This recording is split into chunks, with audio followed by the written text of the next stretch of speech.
Turning out again. I'm Daniel Syson, I'm the Member of Parliament for Cambridge. Many of you will have been at the rally a month or two ago in King's Parade outside of Guildhall. And I just reflect on the two very different approaches we've seen since then. One from the government and one from the British people. That weekend I was talking to other MPs, encouraging them to sign an early day motion, and we got a huge response to that, reflecting the outpouring of sympathy that the British people were expressing at that time. I actually had a lot of Conservatives saying to me, I'd like to sign your motion, but could you tone down the criticism of the government a bit? Well, I have to say that when I went back to colleagues who expressly said to me, we don't want you to do that, I didn't. What I thought was interesting was that there were Conservatives that did want to stand with us on this issue.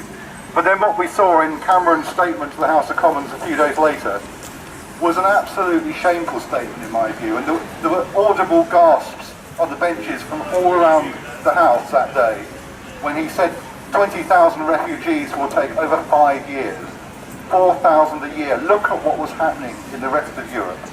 It was a shameful response from the British government, and what was even more shameful to me was that he got away with it. He'd calculated what was the bare minimum he thought he needed to try and head off that, what he saw as a short-term political problem. And I think he did get away with it politically, which is why we've got to keep up the pressure.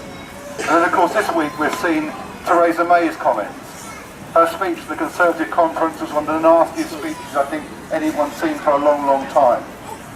And that's the response we're seeing from the Conservatives and the government. And I apologise if there are people here who think that's an over-partisan point of view, but I'm a politician and my job is to make these points to people.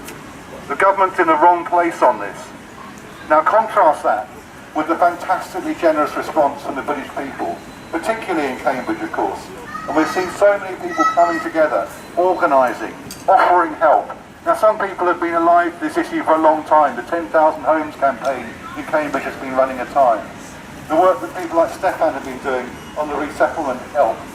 I just was talking to someone last night who set up a new cafe at Mitcham's Corner, telling me about the local businesses there clubbing together to help. People want to help, but we need our government on our side on this. Where are they? Why aren't they leading? When people are offering their homes, when the council here is offering help, why aren't they working with us to help us tackle this problem? So two very different approaches. But I tell you what, I think the British people's approach is the right one. I think the British people's response, the generous response, and how often we have seen it in Cambridge. So my message to you is don't let the politics of fear cower us. Don't let them win. Stand together, march today, keep working on it. Congratulations to all of you. There will be people in Parliament who will be working with you. Thank you for all that you've done. Refugees are welcome here. Say it loud, say it clear. Refugees are welcome here. Say it loud, say it clear. Refugees are welcome here. Say it clear. Refugees are welcome here. Refugees are welcome. Loud, say it clear. Refugees are welcome here. No human is illegal. No human is illegal. No human is illegal. No human is illegal. Refugees are welcome here. Refugees are welcome here. Refugees are welcome here. Refugees are welcome here. Refugees are welcome here. And now we see the intervention of Russia as well. And we have to say there is no interventional military solution to this crisis. It's a sheer hypocrisy to say that Russian bombs are going to cause more refugees, which is what our government's saying, but that British and American and French bombs won't cause more refugees fleeing for their lives. It's a sheer hypocrisy, and we have to challenge that. Unfortunately, in the next months, we will see a big racist onslaught from the government. You've seen it just last week by Theresa May with what she said at the Tory party conference.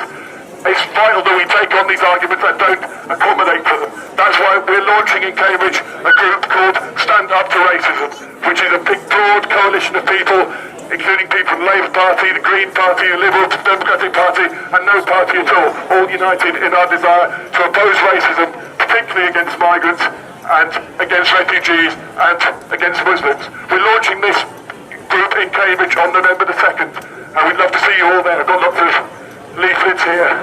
Finally, I want to say on October the 17th, we are having a convoy to Calais to take aid to refugees in the refugee camp out there. If anybody's got any money they'd like to donate, we'll take it straight to the refugees in Calais next Saturday, so please do so. That's all I've got to say. It's important that we stand together against racism, because we are many, they are few. Thank you.